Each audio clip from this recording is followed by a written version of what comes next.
কত রাত তোমার মা মাতার পাশে দাঁড়ায় দাঁড়ায় তোমাকে পাহারা দিল।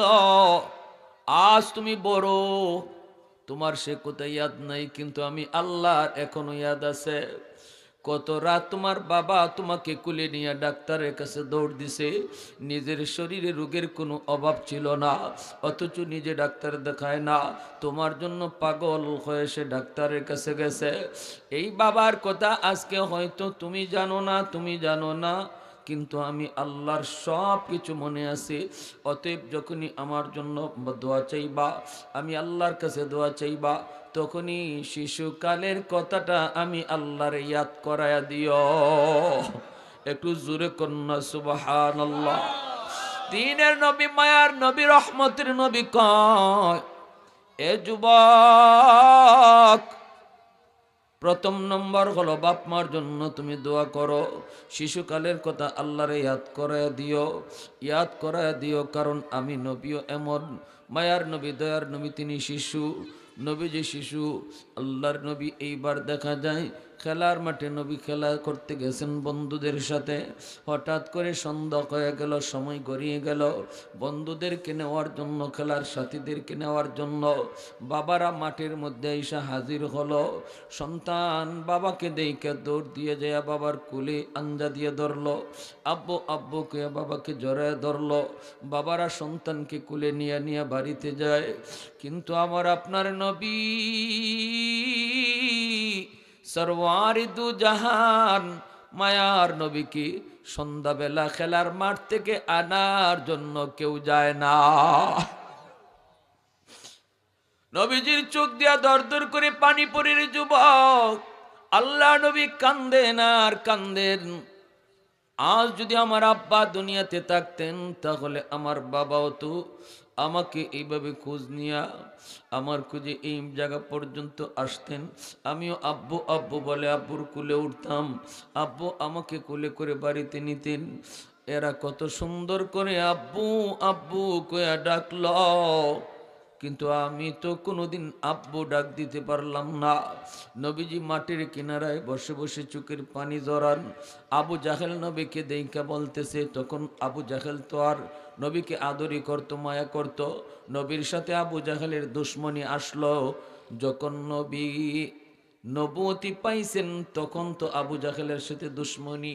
এর আগে তো বাতিজা বাতিজা কুইয়া আদর করত। আবু জাহেল নবীর কাছে যায়, কয় বাতিজা চল, কাঁদিস না, এই যে আমি চাচা আইছি, চল বাড়িতে চলো বাবা। কিন্তু আল্লাহর নবী কয়, না চাচা আমি যাব না, আমি যাব না। আবু জাহেল দৌড় দিয়ে আইসা নবীজির মা আমেনাকে ডাক দেয়া, কয় আমেনা, ও আমেনা, মোহাম্মদ মাটির কোনায় বসে বসে কাঁদতেছি। বাবার কথা ইয়াদ করে মোহাম্মদ কান্দে। বন্ধুদের বাবা, খেলার সাথীদের বাবা আসছে, তার বাবার কথা মনে পড়ে গেছে। নবীজির মা, আল্লাহ নবীর মা আমেনা, সাথে সাথে তিনি দৌড়ে চলে আসলেন। আইসে দেখেন আমার আপনার নবী মাটির কোনায় বসে বসে নবী কান্দেন। আইসেই জড়ায় ধরলেন, বাবা বাবা মোহাম্মদ আয় আয়, কুলে নিলেন। নবীজি চোখের পানি মুছে আর কই, মাগো, আজ যদি আমার আব্বু থাকতেন, তাহলে তোমার মাঠে আসতে হতো না, আমার আব্বাই মাঠে আইসা আমাকে কোলে করে নিয়ে যাইতেন। দিনের নবী, মায়ার নবী চোখের পানিটা মুছেন, নবী চোখের পানিটা মুছেন আর কান্দেন। ওই অবস্থায় তিনি বলতেছেন, আম্মা, আমার আব্বা কোথায়? তোমার আব্বা মদিনায় কবরে শুয়ে রইছে। নবী কয়, মা গো, আমার আব্বার কবরটা আমারে তুমি দেখাইবানি, আমার বাবার কবর মুবারক তুমি আমারে দেখাইবানি। আয়েশা নবীর আম্মা, নবীর দাদা আব্দুল মুত্তালিবকে ডাক দিয়া বলতেছেন, বাবা, তোমার নাতি তার বাবার কবর দেখতে মদিনায় যেতে চায়। আব্দুল মুত্তালিব কই, ঠিক আছে, তো আমার নাতি যদি দেখতে চায় তো আর কি করার, যাও।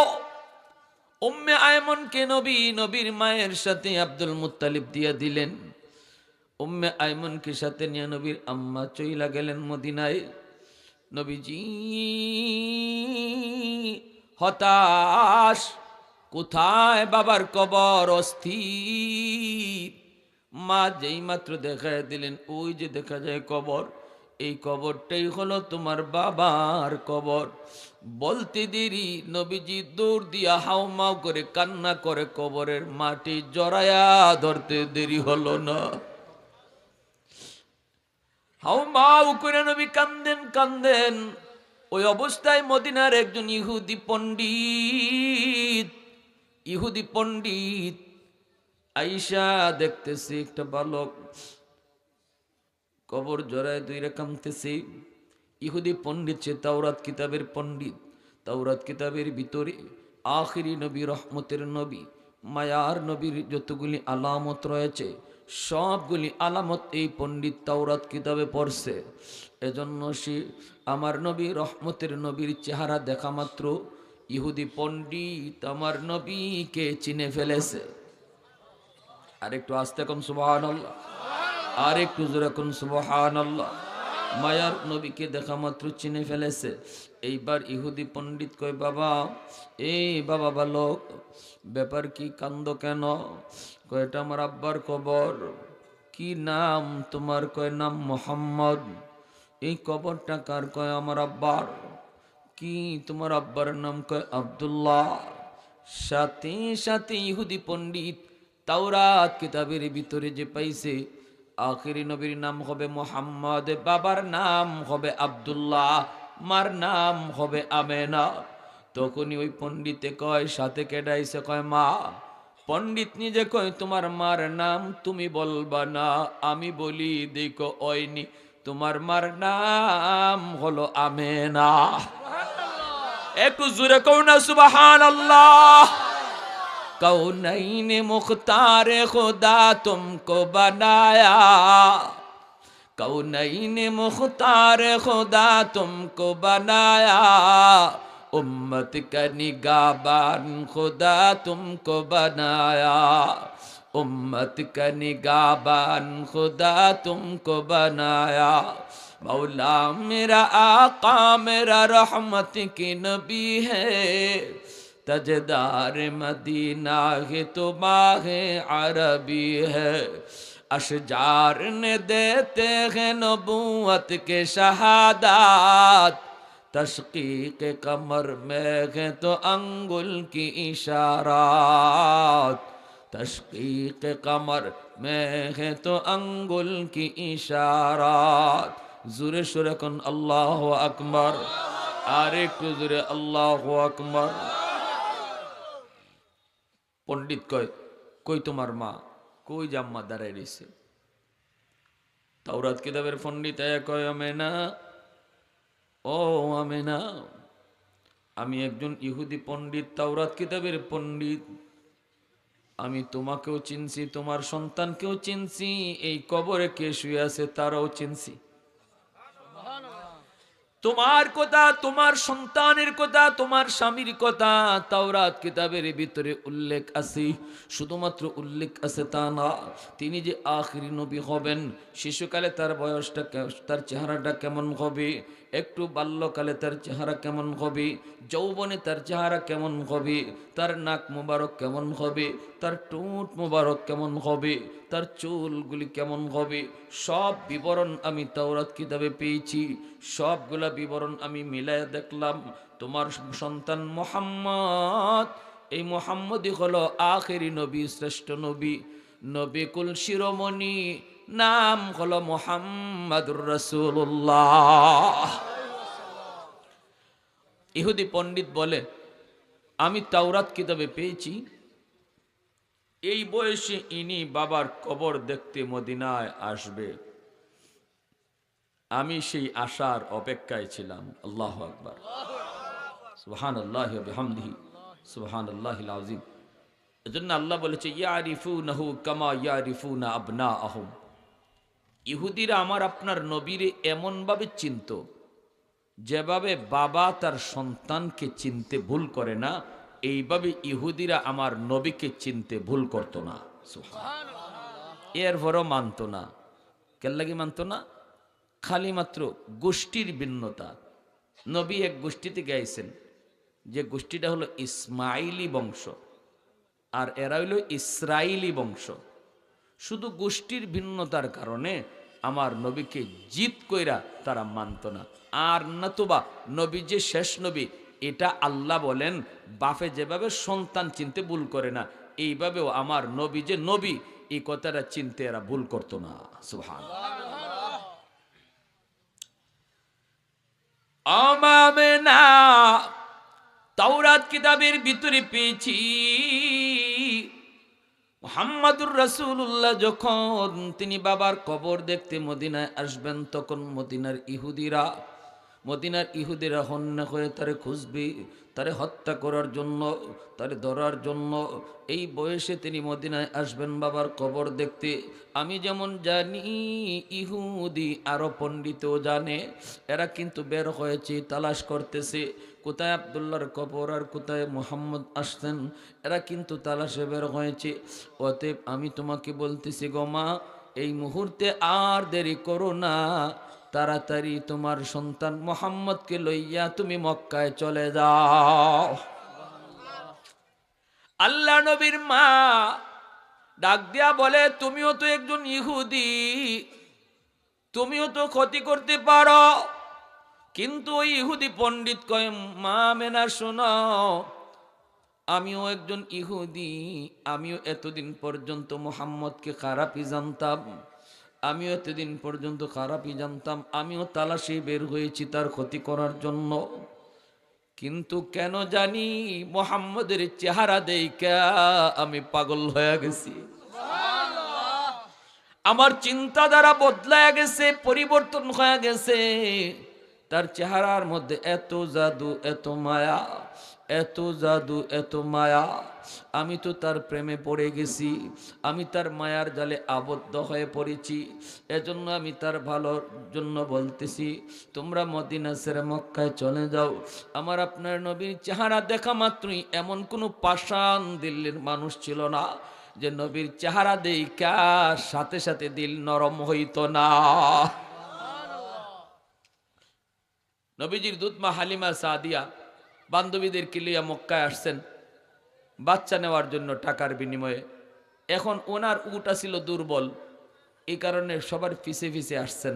বান্ধবীরা আগেই মক্কায় ঢুকছে, ঘরে ঘরে যাইয়া টাকার বিনিময়ে বাচ্চা নিয়ে যাইতেছে।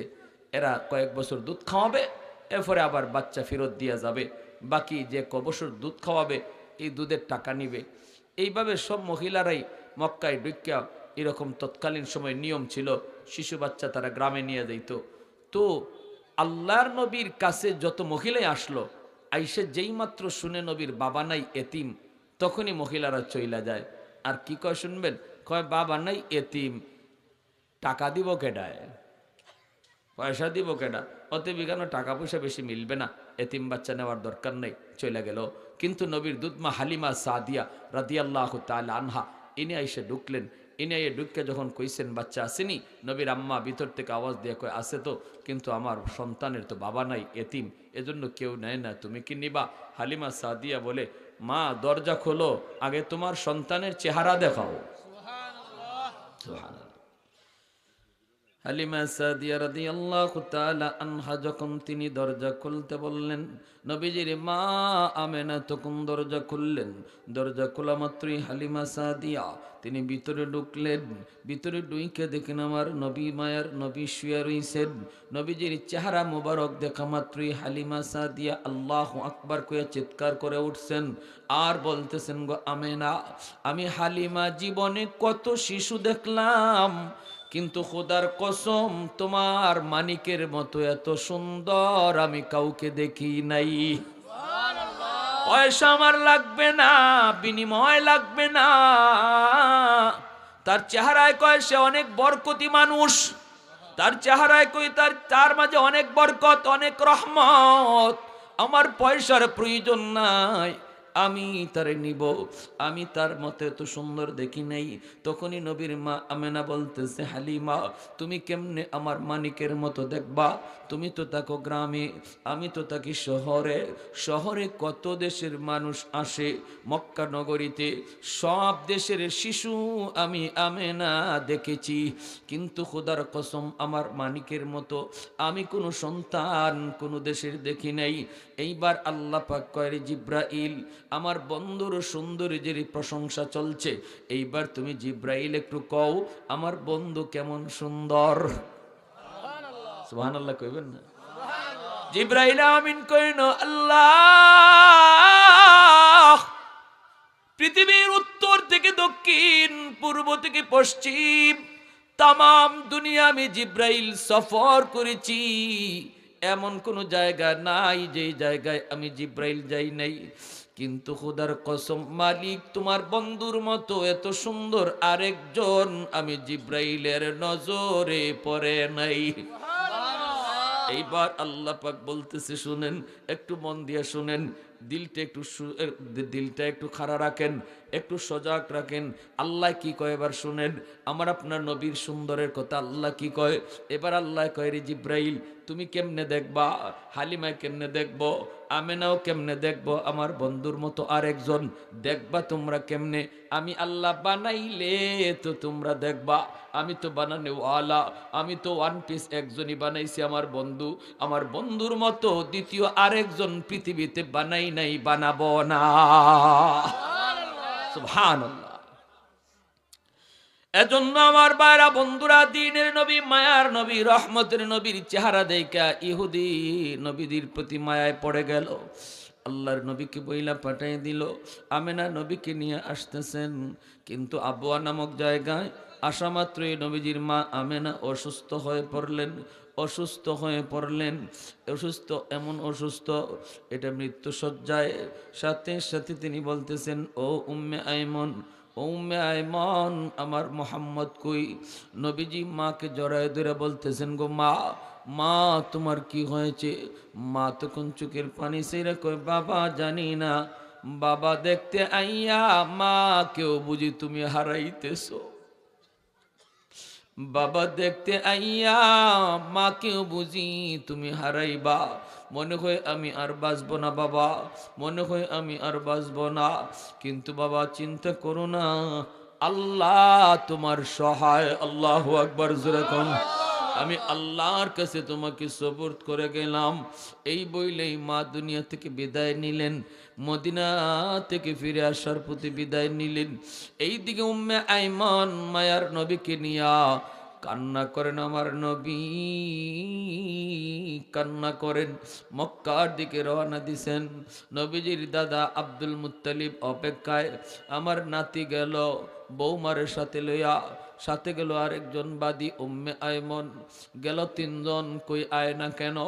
রাস্তার দিকে দাদা তাকায় তাকায় অপেক্ষায়। একটু পরে দেখে আসতেছে দুইজন, গেল তিনজন, আসতেছে মাত্র দুইজন। পাশে আসা মাত্রই তিনি চিন্তায় চিন্তিত, হায় হায় আমার বৌমাকে দেখি না। আল্লাহর নবী কান্না শুরু করে দিলেন। দাদাকে দেখা মাত্র নবীজির কান্নার ঢেউ উঠে গেল।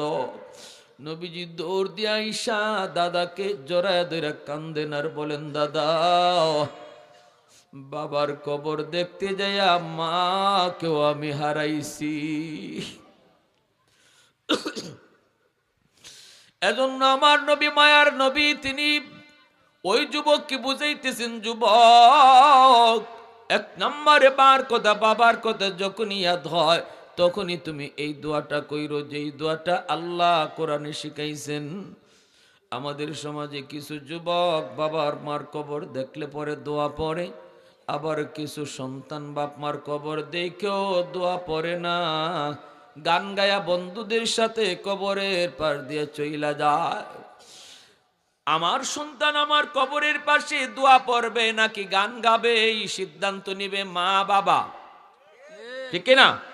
শিশুকালে যদি তারে দিন শিখায়, শিশুকালে যদি তারে কোরআন শিখায়, শিশুকালে যদি তারে মাদ্রাসায় পড়ায়, শিশুকালেই যদি আল্লাহর পরিচয় শিখায়, শিশুকালেই যদি নবীর মহব্বত কলিজায় ঢুকায়, তাহলে এই ছেলে বড় হওয়ার পর বাপ মার কবরের পাশ দিয়া কোনোদিন গান গায়া যাবে না।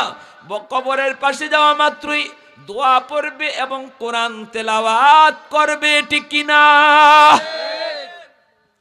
ইয়াসিন ওয়াল কুরআনিল হাকিম ইন্নাকা লামিনাল মুরসালিন আলা সিরাতিম মুস্তাকিম। সূরা ইয়াসিন পইরা যখনই সন্তান বাপ মার কবরের পাশে দাঁড়ায়, সাথে সাথে আল্লাহর নবী বলেন আল্লাহ পাক কবরের আযাব সাথে সাথে আল্লাহ মাফ করে দেয়। ইমাম সাহেবে পড়লে আল্লাহ আযাব মাফ করে, এই হাদিস না।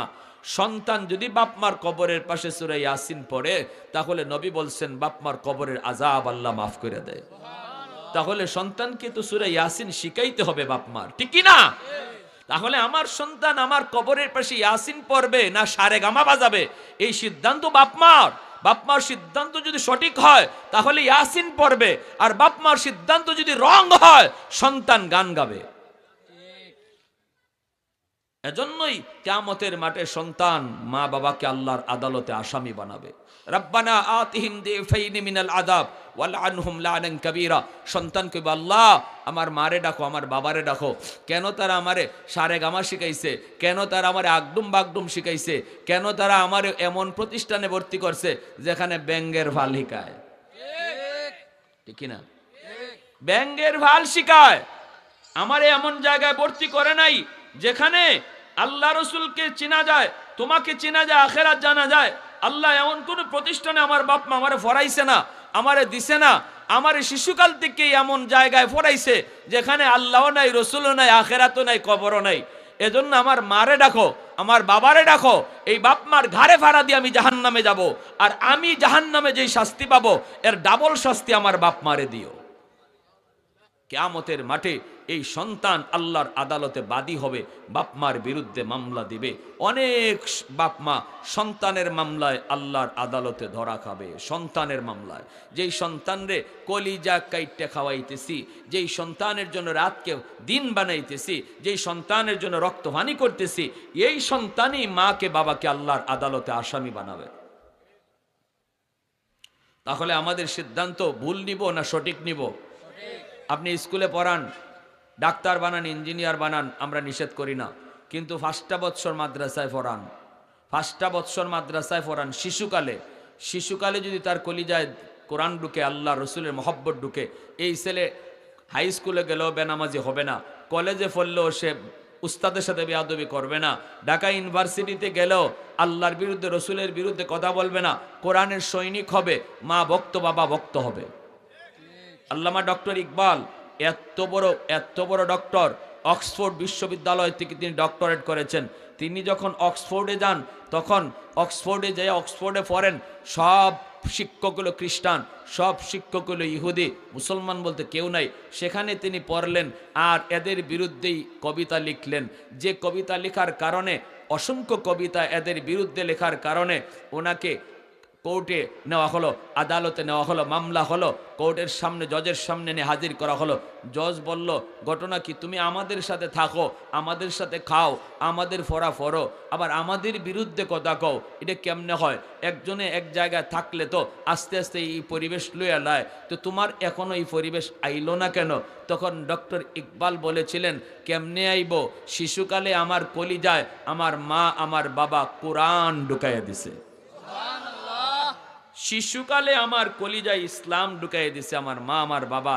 এটা পাথরে খুদাই করে লিখে দিছে, এই লেখা মুছা যায় না, ঠিক কিনা? পাথরে খুদাই করে আমার আল্লাহর নাম আমার মা আমার বাবা লিখে দিছে। এমনকি আমি যখন আসি, তখন অক্সফোর্ডের ডক্টরেট ডিগ্রি করতে যখন আসব, তখন আমার মা বলেছিল, বাবা সেখানে 46 জন শিক্ষক, তারাই খ্রিস্টান আর ইহুদি, তুমি ওখানে যাইয়া কেমনে চলবা? চোখ খুললেই দেখবা সব খ্রিস্টান আর ইহুদি, বাঁচবা কেমনে বাবা? নেও, আমি মা একটা আতর তোমাকে একটা সুরমাদানি দিয়ে দিলাম, এই সুরমাটা তুমি চোখে লাগাইয়া ক্লাসে ঢুকো। কারণ আমি মা আর তোমার বাবা যখন আমরা হজ করতে গেছিলাম, মদিনা শরীফ নবীর রওজার কাছ থেকে আমি এই সুরমাদানিটা আনছি। আমার মন বলে তুমি এই সুরমা চোখে লাগাইয়া যদি ক্লাসে ঢুকো, খ্রিস্টান ইহুদি দেখবা না, তুমি মদিনা রওজাওয়ালাকে দেখবা।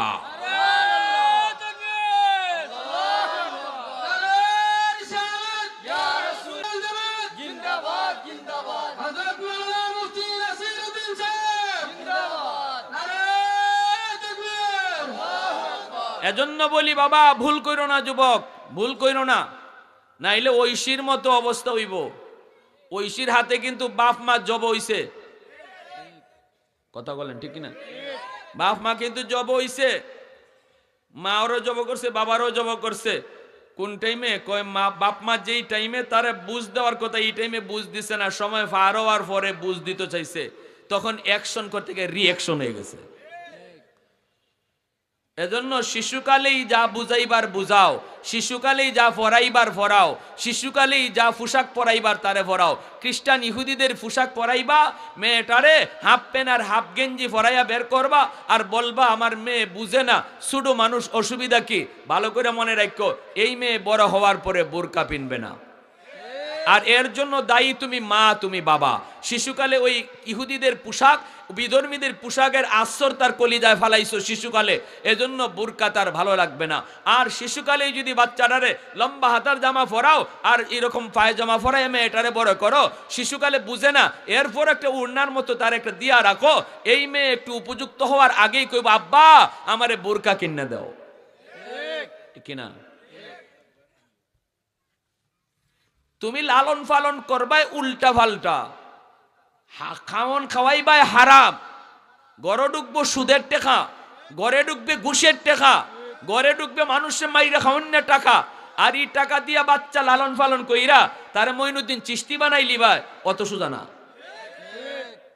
হারাম টাকা দিয়া বাচ্চা খাওয়াই লালন পালন কইরা আব্দুল কাদের জিলানি হইব, ই আশা কইরেন না, এটা কোনোদিনই হবে না, কোনোদিনই এটা হবে না।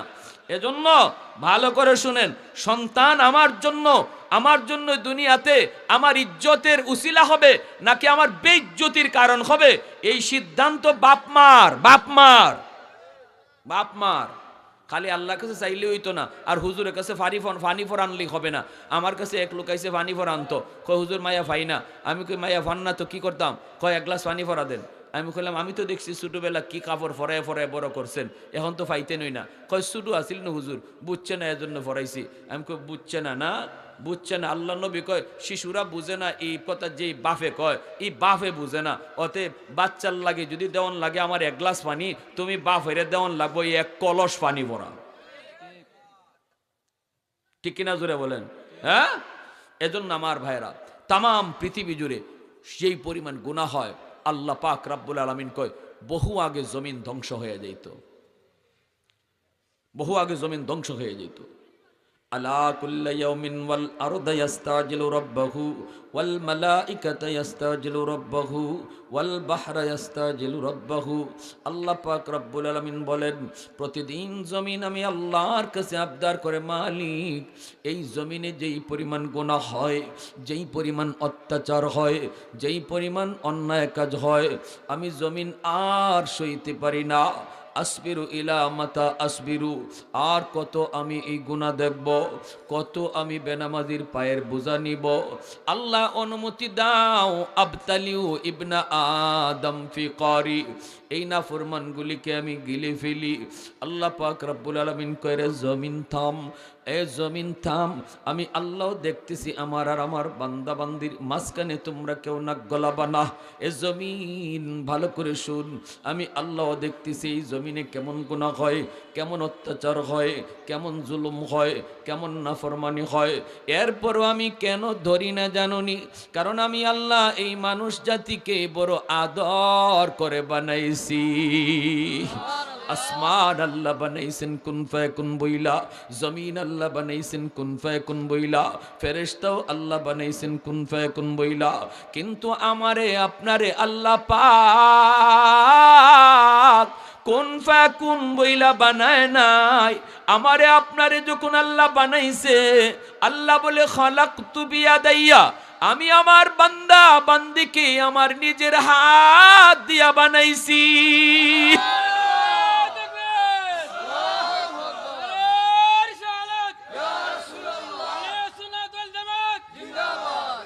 কারণ এই চেহারার মধ্যে এত দামি কপাল, এত দামি কপাল, এই কপাল দিয়া বান্দা আবার কুদরতি কদমে সেজদা দিবে।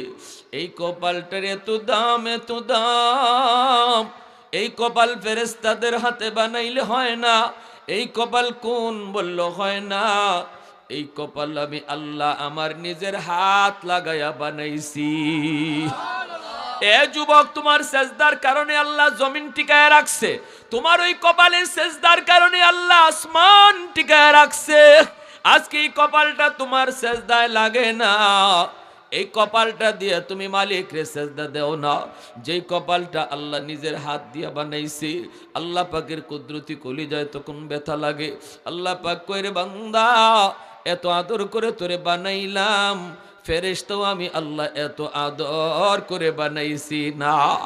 ফেরেশতা বানাইতো আল্লাহ হাত লাগায় নাই, এমনকি আল্লাহর আরশ বানাইতে আল্লাহ হাত লাগায় নাই, জান্নাত বানাইতো আল্লাহ নিজের হাত লাগায় নাই, আমারে তোমারে বানাইতে আল্লাহ তার নিজের হাত লাগাইছে। এরপরও তুমি যখন আল্লাহর নাফরমানি করো, তখন আল্লাহ পাক রব্বুল আলামিনের কুদরতি কলিজায় বড় ব্যথা লাগে। আল্লাহ তখন ডাক দিয়া কইয়া, আইয়ুহাল ইনসান মা গাররাকা বিরাব্বিকাল কারীম, এ বান্দা তোরে কে এইভাবে আমি আল্লাহ থেকে ভুলায় দিল, আমি করিম রবের থেকে তোরে কে ভুলায় দিল, কে তোরে এইভাবে দূরে সরায় দিল? আমি না তোরে শিশুকাল থেকে লালন পালন করছি, মার পেটে তোরে খাওয়াইছি, মার পেট থেকে তুই বের হয়ে আসবে কান্না করেছ, ভালোই তো ছিলাম মায়ের পেটে, আবার কই যাইতেছি, খানা কেমনে খাইমো? আসা মাত্রই আমি আল্লাহ তুই আসার আগেই তোর মায়ের স্তনে তোর খানা রেডি রাখছি। তুই কাঁদছিলে আমি যাইয়া খানা পাইমু কই? আর আমি আল্লাহ কইছিলাম গিয়া দেখ খানা তোর লাগি রেডি।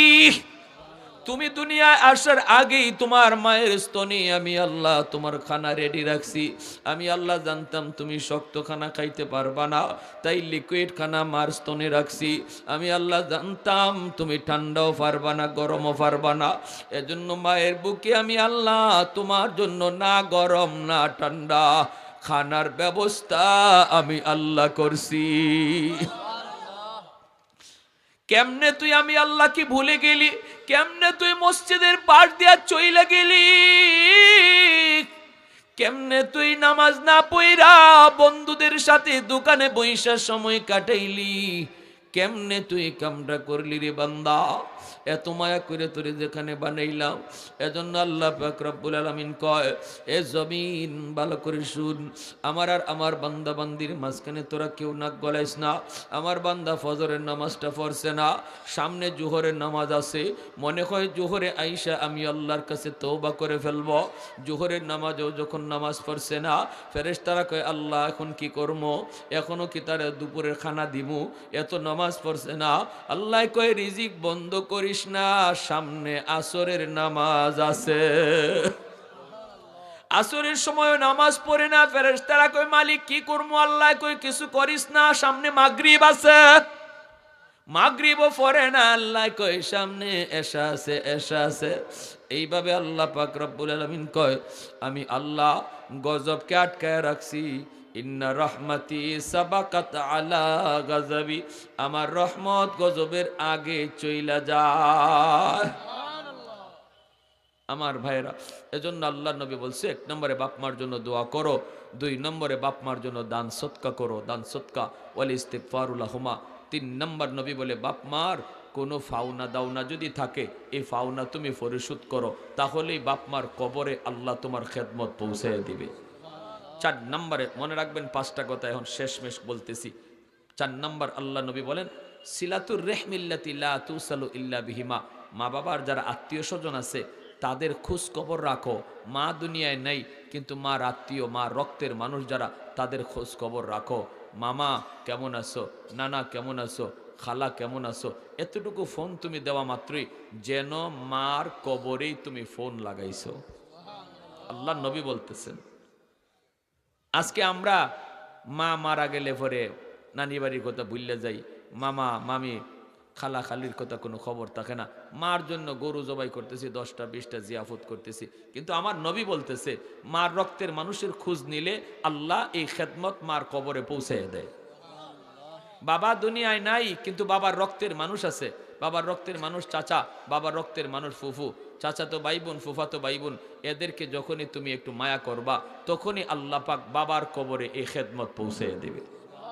5 নম্বরে আল্লাহ নবী বলেন ইকরামু সাদিকিহিমা মিন বাদিহিমা, মা বাবার বন্ধু বান্ধব যারা আছে তাদেরকে পাইলে বাপ মার মতো শ্রদ্ধা কইরো।